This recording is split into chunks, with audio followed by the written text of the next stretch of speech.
Hello everyone, আজি বনাব লৈছো fruit custard creamy salad বনাবলৈ লৈছো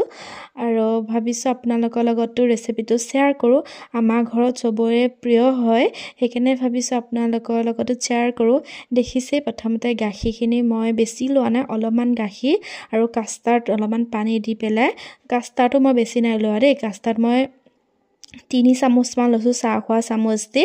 আৰু এবিলাক দেখিছে সব ফলমূল কাটি লছো ইয়াত আঙুৰ ডালিম কল তৰমুজ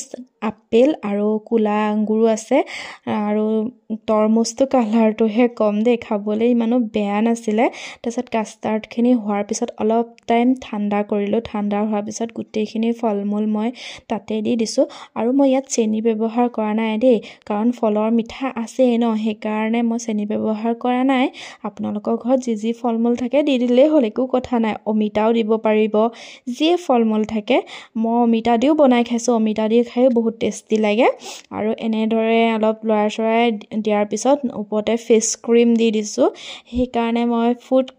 কাষ্টাৰ্ড ক্ৰীমি সালাড বুলি কৈছো যেটো ফিশ ক্ৰীম দিছো আৰু দি লৈ পেলাই ধুনিয়াকে মিক্স কৰি লৈ পেলাই কমেও মানে আধা ঘন্টা মান মই ফ্ৰিজত থৈছো আৰু তাৰ পিছতে খাব আৰু বহুতে টেষ্টি হয় আৰু খাবলৈ আপোনালোকে ইচ্ছা কৰিলে চেনি দি লবও পাৰে আৰু মই চেনি দি নাই লোৱা যেটো ফলৰে